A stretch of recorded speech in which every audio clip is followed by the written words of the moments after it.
Voilà, donc on a eu la surprise de voir arriver au journal officiel une décision qui a été donc homologuée. Alors on va voir la manière dont ça a été fait. Donc il y a une nouvelle décision ARCEP qui a été publiée au journal officiel qui modifie la précédente.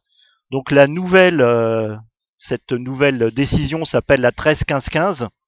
C'est facile. 2013 et donc c'est la numéro 1515 et qui elle modifie la décision la 12-1241 si bien que l'ancienne 12-1241 existe toujours et il y a juste le tableau des fréquences qui a été modifié. Il n'y a que ça. Donc ça a été publié au journal officiel le 12 mars. Et en fait, il y a deux textes qui ont été publiés. Il y a d'une part le texte numéro 32 qui parle donc, c'est l'arrêté d'homologation, puisque une décision, pour qu'elle soit effective, il faut qu'elle soit homologuée. Et donc, le même jour, en règle générale, sort à la fois l'arrêté d'homologation et la décision elle-même. Donc là, on a eu l'arrêté d'homologation, tout va bien. En fait, l'arrêté d'homologation, c'est comme quoi j'accepte, enfin, tout moi, je valide cette décision. Et la décision en elle-même, donc, qui s'appelle la numéro 2013-1515, qui date du 17 décembre. Donc, elle a été signée par l'ARCEP le 17 décembre. Elle a juste été publiée là, donc il y a 2 jours. Alors attention, le texte, évidemment, le texte du JO, il comporte une coquille, comme d'habitude, parce qu'évidemment, c'est pas des techniciens. Donc, ils ont mis 500 watts sur le 472 mégas. Ouais.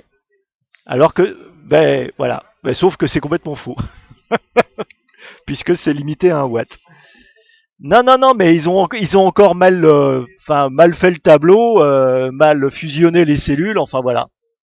Donc il faut se référer sur le site de l'ARCEP pour voir le texte sans coquille. Alors, bah en fait, il suffit de lire ce qui a écrit. Et ce qui est important dans le préambule donc de cette décision, il est écrit la présente décision a pour objet de modifier la décision 12-1241, conformément gna gna gna, et la présente décision prévoit les modifications de premièrement la bande 472-479 kHz qui est donc attribuée au service amateur. En statut secondaire, utilisateur secondaire, avec un watt PIRE comme le 137 kHz. Et puis on a 2 modifications de bandes satellites qui en fait sont mises en conformité avec le tableau des bandes de l'UIT, puisque nous, il n'y avait pas toutes les bandes, on n'avait pas droit à toutes les bandes. Alors que tous nos pays voisins y ont droit parce qu'ils s'étaient remis sur le texte de l'UIT. Et donc ces 2 modifications permettent de recoller au texte de l'UIT, tout simplement. Donc il n'y a pas d'avancée particulière, on se remet dans les clous. Voilà, ce que nous n'étions pas jusqu'à l'heure actuelle. Donc j'ai donc repris le texte. Alors ça c'est le texte ARCEP, donc il n'y a pas d'erreur. C'est dans le texte sorti au journal officiel où en fait le 1 watt là il est uniquement sur cette partie-là. Et derrière là évidemment c'est 500 watts qui est là. Donc en fait on a cette nouvelle bande là qui est là, 472-479. Hein? Non, non, non, petit 1, puissance crête maximum à la sortie de l'émetteur tel que défini, etc. Sauf pour les bandes 135, 137, où la valeur précisée correspond à la PIRE, donc la puissance isotrope rayonnée équivalente. Voilà. Donc en fait, on peut avoir plus de puissance que 500 watts en sortie d'émetteur du moment qu'on voilà, du moment qu'on n'émet pas plus d'1 watt PIRE. Mais enfin, en même temps, sur 135 kHz, 1 watt PIRE, il fallait balancer quand même quelques kilowatts avant. À mon avis, c'est un peu plus simple sur le 472 kg. Un peu plus simple. J'ai pas dit que c'était gagné. Voilà, faudrait regarder avec ouais. Bon, un mesureur de champ, ouais. Il n'y a que ça qui peut le mesurer. Voilà, alors auparavant, bah, le 472 kg n'était pas autorisé. Donc ça c'est le rappel de ce qui se faisait avant. 472 kg n'était pas utilisé. Et puis le 435-438, il n'y avait que dans le sens terre vers espace, alors que maintenant on l'a dans les deux sens.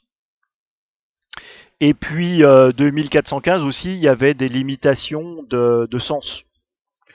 Et maintenant, il n'y en a plus, et surtout la région 2, il y a droit aussi.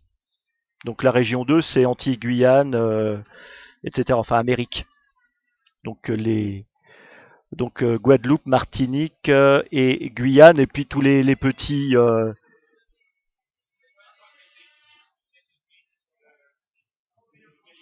C'était possible, ouais. C'est peut-être pour ça que ça avait. Enfin, c'était prévu. Alors, ouais. Et ça n'a jamais été fait. Et donc toutes ces modifications qui apparaissent là, elles étaient déjà prévues dans le TNRBF, donc le document officiel de la version mars 2013. Donc c'était déjà prévu il y a un an. Et c'est seulement maintenant que ça passe dans le texte ANFR, enfin ANFR ARCEP.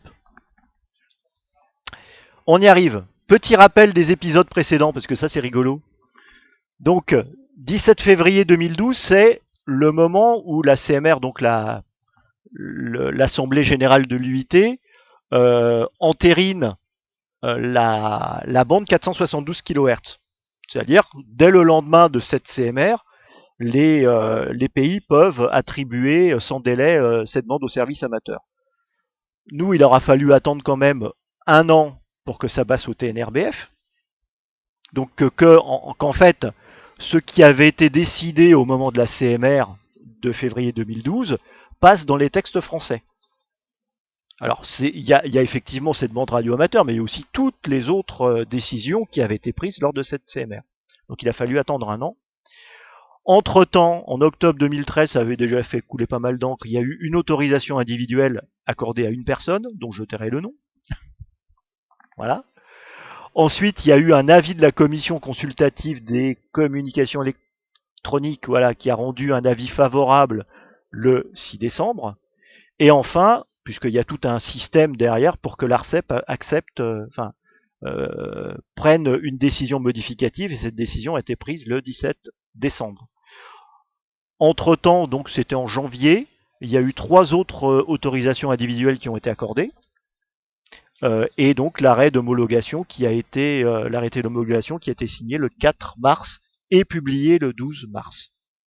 Voilà, donc grosso modo, c'est 2 ans entre une décision internationale et le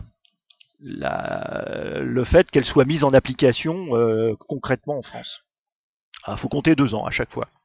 Et c'est valable quasiment à chaque fois. Donc c'est quand même, alors que d'autres pays européens ont mis cette bande, l'ont attribuée aux radioamateurs assez rapidement dans les 2-3 mois qui suivaient. Celle-là plus les autres, exactement. Alors le 70 mégas, en fait, elle n'est pas retenue par l'UIT, celle-là. C'est pas une bande. Enfin, elle a un statut encore. Il y a pas mal de pays qui l'ont autorisée, mais elle n'est pas reconnue par l'UIT.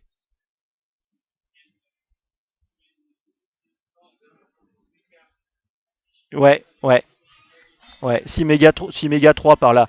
Alors ça, c'est en 2015. Ça devra être décidé ce qu'on fait en 2015. Voilà. Voilà. Bah, tout ce que je peux vous souhaiter, c'est bon trafic sur 472 kilos. Et bah, j'espère que ça va passer, ouais. Ouais, ouais, ouais, ça a l'air de fonctionner. Salut.